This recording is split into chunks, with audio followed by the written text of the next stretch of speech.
अगर आपने ऑर्गेनिक थोड़ा सा भी पढ़ा है तो आपको ये चीज पता होगा कि अगर बॉन्ड बनाता है कोई भी एलिमेंट, इसका मतलब क्या होता है, शेयरिंग ऑफ इलेक्ट्रॉन, मतलब वो इलेक्ट्रॉन को शेयर कर रहा है, डोनेट नहीं कर दे रहा है, वो बस दे रहा है, शेयरिंग पे लगा रहा है ना, डोनेट नहीं करता है।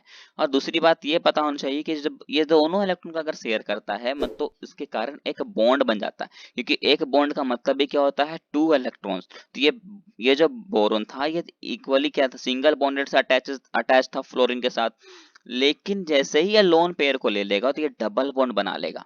और आपको याद होगा हमने कहा था सबसे पहले ही कि ये जो इलेक्ट्रोनेगेटिविटी होती है वो इनवर्सली प्रोपोर्शनल होता है बॉन्ड लेंथ के साथ।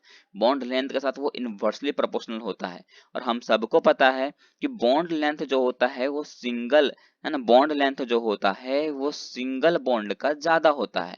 और हमने ये भी देखा है कि bond order is directly proportional to electronegativity. अब अगर ऑर्डर ज्यादा है मतलब क्या है, नंबर ऑफ बॉन्ड ज्यादा, इलेक्ट्रोनेगेटिविटी ज्यादा। और नंबर ऑफ बॉन्ड अगर ज्यादा तो बॉन्ड लेंथ कम।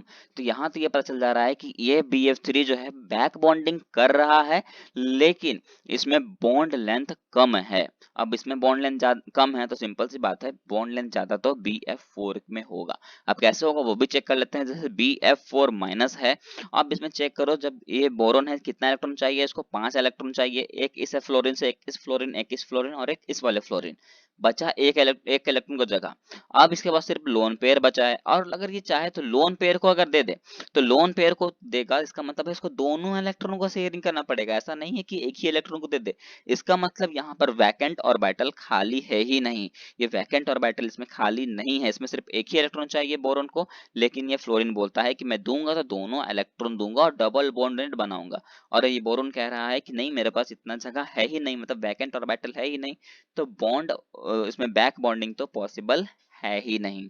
तो जिसको पता होगा ना कि बैक बॉन्डिंग से पॉसिबल ही नहीं है, तो अगर बैक बॉन्डिंग ही नहीं हो सकती तो बॉन्ड लेंथ क्या चेक करना, राइट। तो क्वेश्चन आपको बस घुमा के पूछे जाते हैं नीट में, बस इतना कह रहा हूँ। बस आपको लॉजिक लगा के रखना है कि electronegativity is directly proportional to bond order, bond energy, ये सब था। Electronegativity is inversely proportional to atomic size, और atomic size is directly proportional to bond length and basic strength। ये हमने देखा है, राइट। और हमने कुछ तो ऐसा नहीं किया, सबको हम लिंक करते जा रहे हैं इलेक्ट्रोनेगेटिविटी के साथ ही, तो उसमें आपको कोई डाउट नहीं होना चाहिए। मैं तो बोल रहा हूँ, अगर आपको एक बार में समझना है ना तो लेक्चर को 2 से 3 बार देख लेना, आपको बिल्कुल भी कहीं कंफ्यूजन नहीं होगा, ये मेरा गारंटी है यार। अब देखो, आपको क्वेश्चन दिया जाता है, आप उसको बताना है कि बॉन्ड स्ट्रेंथ ज्यादा, बैक बॉन्डिंग स्ट्रेंथ ज्यादा किसकी होगी। अब देखो यहाँ पर क्या है, एक में है BF3, BCl3, BBr3 and BI3। सबके पास दो दो लोन पेयर प्रेजेंट है, सबके पास वैकेंट ऑर्बिटल खाली है। सबके पास वैकेंट ऑर्बिटल है, इसका मतलब सब में बैक बॉन्डिंग पॉसिबल है। अब सब में अगर बैक बॉन्डिंग पॉसिबल है तो पता कैसे करें कि बैक बॉन्डिंग की स्ट्रेंथ कितनी होगी, किसकी ज्यादा होगी। तो सिंपल सी बात है, इलेक्ट्रोनेगेटिविटी है ना। अब इलेक्ट्रोनेगेटिविटी चेक करो, बॉन्ड बॉन्डिंग स्ट्रेंथ चेक करना है, इसका मतलब स्ट्रेंथ का मतलब क्या है, एक तरह से एनर्जी चेक करना है, और bond energy is directly proportional to electronegativity. तो इलेक्ट्रोनेगेटिविटी लगाओ, आप देखो इसमें सबसे ज्यादा इलेक्ट्रोनेगेटिविटी किसकी है। आप देखो यहाँ क्या है, एक में फ्लोरीन है, दूसरे में क्लोरीन, फिर ब्रोमीन और आयोडीन।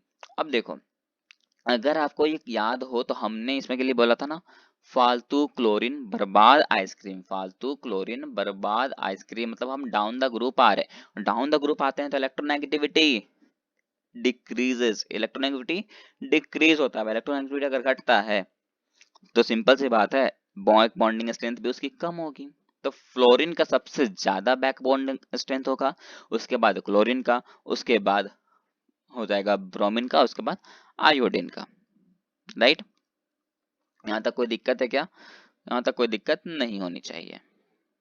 अब आते हैं हाइड्रोजन बॉन्डिंग, ये भी एक तरह से इंपॉर्टेंट है ना।